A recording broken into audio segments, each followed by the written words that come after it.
with you guys today. It's just never good enough for the greedy, entitled players in the WNBA. It's just never good enough. Salaries increasing 4x, salary cap, massive improvement, additional roster spots to teams, housing for the league minimum players, housing for the relief contract players. It's just not good enough. So you know what? Go ahead. Go on strike. Hold your picket signs. That's not frustration you're hearing. That's someone who's watched these negotiations from day one and sees exactly where this is headed. And spoiler alert, it's not good for the players who think they hold all the levers. Because here's what's actually happening right now. The WNBA owners just sent over their latest proposal. Housing covered for minimum salary players, maximum contracts climbing to $1.3 million in year one, scaling up to $2 million by the end of the deal. Average salaries starting at $530,000, and according to sources close to the negotiations, players would be getting roughly 70% of net revenue after operating expenses. That's not a bad deal. That's actually a massive improvement over the current structure. But according to Breanna Stewart's own words to CBS Sports, the league's latest offer didn't move much money-wise. Translation, it's not good enough. On these deals. Here, you want this? Fine, take some of that. Here, you want this? Here's a little bit more of that. But these players have non-negotiables. Quoting Breanna Stewart. Non-negotiables. And what's that non-negotiable? 30% gross revenue. Before you guys get around to your expenses, yeah, I'm going to need that. And the owners, to their credit, not coming off that 30%. Don't come off the 30% and let them deal with no WNBA season. There it is. The word that's holding up this entire negotiation, non-negotiables. And what exactly is that non-negotiable demand? 30% of gross revenue, not net revenue after expenses. Gross revenue before the league pays for anything. Let's put that in perspective. The owners are offering 70% of net revenue, which means after you subtract operating costs, like arena rentals, travel, marketing, league operations, the players get 70 cents of every dollar that's left. That's actually higher than the NBA's 50% revenue split when you account for how it's calculated, but the players want 30% of gross. That would push the salary cap in 2026 to around $10.5 million per team. Double what the owners proposed. Maximum salaries around $2.5 million. Double what the owners proposed. And here's the thing. The players aren't saying out loud, if you take 30% off the top before expenses, you're asking the owners to operate at a guaranteed loss. Because the WNBA's operating expenses are substantial. We're talking about a league that's been subsidized by the NBA for most of its existence. Non-negotiables. Let's get right into it. Please like the video. Let me know your thoughts in the comments section below and subscribe to the channel. WNBA owners make small concessions in the latest CBA proposal. Small concessions on top of the massive concessions they've already given up. They've already increased what their max deal was going to be. Remember, first reported around $800,000, then $1 million, then 1.1, now 1.3. Now that's an interesting way to frame it. The owners continue to stand with their ego on these non-negotiables. But let's examine who's actually being inflexible here. The owners started their negotiations with maximum contracts around $800,000. Then they moved to $1 million, then $1.1 million. Now $1.3 million scaling to $2 million. That's not standing firm. That's negotiating. They initially pushed back on housing requirements. Now they're offering one-bedroom apartments for all minimum salary players for the first 3 years. Plus studios for developmental players. That's not ego. That's compromise. Meanwhile, the player's position hasn't budged. 30% gross revenue. That number hasn't moved since they first proposed it over 6 weeks ago. So when Breanna Stewart tells CBS Sports that both sides are very aware that this has gone on way longer than it needed to, you have to ask, which side is actually preventing progress? Updates for players per Stewart. The Executive Committee for the Women's National Basketball Players Association held a call Sunday to discuss the WNBA's latest collective bargaining agreement proposal, which arrived on Friday. The EC wanted to really understand everyone's point of view and, quote, get on the same page about what we're asking for. WNBPA Vice President Breanna Stewart told CBS Sports in an exclusive interview Monday. The WNBA's proposal, the league's first response to the players' latest offer, which came more than 6 weeks ago, quote, didn't move much money-wise, Stewart said, but, quote, there were some minimum standard requirements that did come in. Listen to that phrasing carefully. Housing for the league minimum players. Housing for the relief contract players. It's just not good enough. Let's talk about what league minimum actually means in the proposed deal. The minimum salary starts at $230,000. That's more than 4 times the median household income in America. And the league is still paying for your apartment on top of that for your first 3 years. Compare that to the current CBA. The WNBA has been providing housing since 1999, but it was structured as either a one-bedroom apartment or a stipend, meaning some players had to find their own place and manage that stipend. Now it's guaranteed housing, no strings attached, for anyone making minimum salary. And we're calling that not good enough. Players like Diana Taurasi, Sue Bid, Candace Parker, they all came up under the old system. They managed.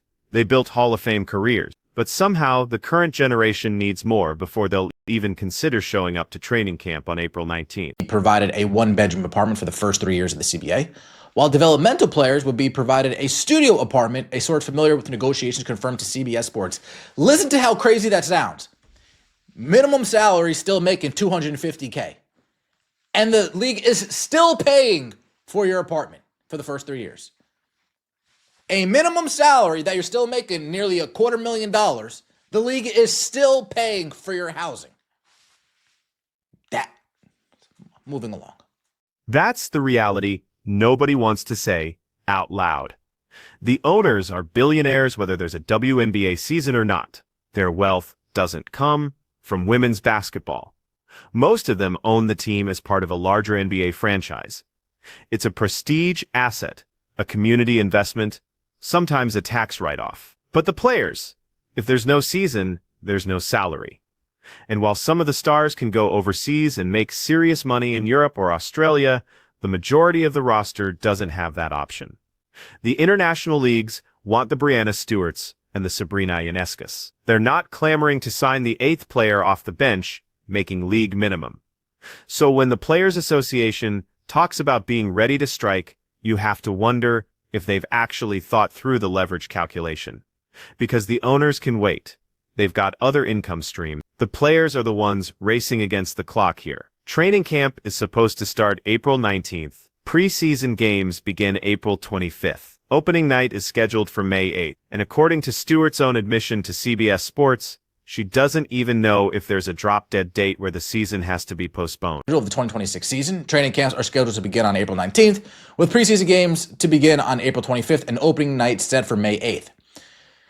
Quote, time is of the essence, Stewart said. Stewart added that she doesn't know if there is a drop-dead date, at which the point the league will no longer be able to start the season on time if there's no CBA in place. However, she made it clear that everyone knows that they're running out of time and need to get a deal done soon.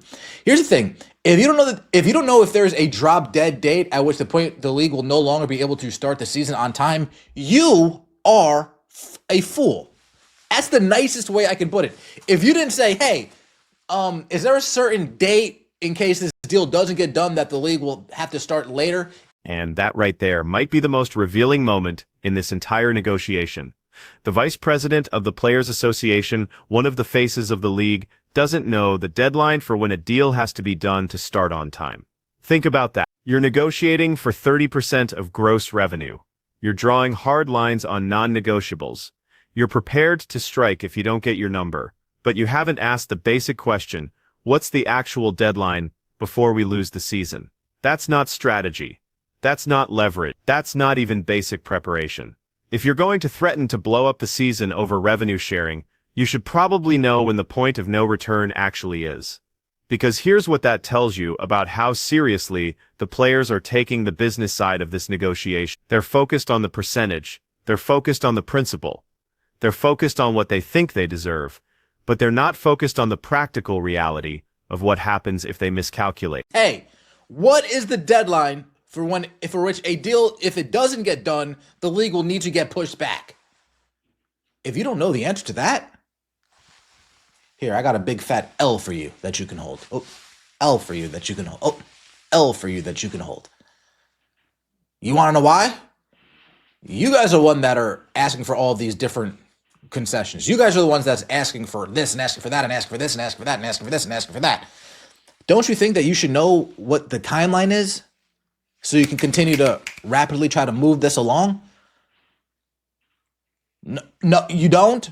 Oh, well, that explains why this hasn't been moving along. Let's talk about what non-negotiable actually means in this context.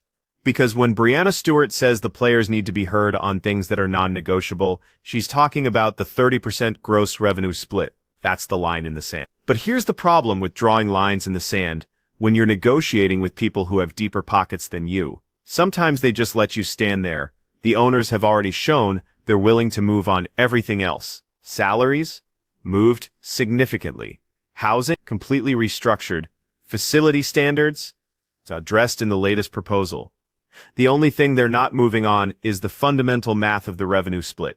And that's because the math doesn't work. If you give players 30% of gross revenue before expenses, and your operating expenses are substantial, you're guaranteeing losses. And while these owners are wealthy, they're not wealthy because they make bad business decisions. They're not going to sign a deal that guarantees they lose money every single year. Else, and you guys can do whatever the heck you guys do. But when we talk about non-negotiables, the only reason why a deal hasn't been reached yet is because of that non-negotiable 30% rev share. Are they going to come down? We'll see. But as of right now, they're ready to put the whole league in jeopardy for a few dollars. Let me know your thoughts in the comment section below. Like the video and subscribe to the channel. Here's what makes this entire situation so frustrating to watch. The WNBA is actually in a good position right now. Viewership was up significantly in 2024, largely thanks to the Caitlin Clark effect. Attendance records were broken. Merchandise sales spiked. The league just announced expansion teams. There's momentum, and the players are about to gamble all of that momentum on a revenue split that the owners have made clear they won't accept. They're willing to risk the entire 2026 season, all that growth, all that media attention, all that progress, because they want 30% of gross instead of 70% of net. Let's be clear about what 70% of net revenue actually means. After the league pays for arenas, travel, marketing, operations, player development, broadcast production, all of it, the players get 70 cents of every dollar that's left. That's not getting shortchanged. That's actually a generous split when you consider the league's financial history. But it's not good enough, because it's not the number they want. It's not the principle they're fighting for. And so they're prepared to walk away from the table and let the season slip away. Think about what that means for the rookies who were just drafted. Players like Paige Bueckers, who's projected to go first overall in the 2025 draft. She's supposed to start her professional career in May. But if there's no deal, there's no season. And if there's no season, there's no paycheck. All because veterans making six figures decided that wasn't enough. Here's the thing about strikes. They only work if the other side needs you more than you need them. And right now, the owners have made it pretty clear they're comfortable walking away. They've got other businesses, they've got other investments. The WNBA is important to them, sure, but it's not their livelihood. The players don't have that luxury. This is their job. This is their income. And for most of them, this is their only realistic option to play professional basketball in the United States. So when they talk about non-negotiables and being ready to strike, you have to wonder if they've actually calculated what they stand to lose. Because the owners already told them, fine, go overseas. Fine, go play in a rival league. No sweat off my back. I still got money. And not only do I still have money, but now I'm not actively losing money on a league that hasn't turned a profit in most of its 28-year history. That's not a negotiating position. That's a reality check. And the players need to decide if they're willing to accept it or if they're going to hold out for a number that's never coming.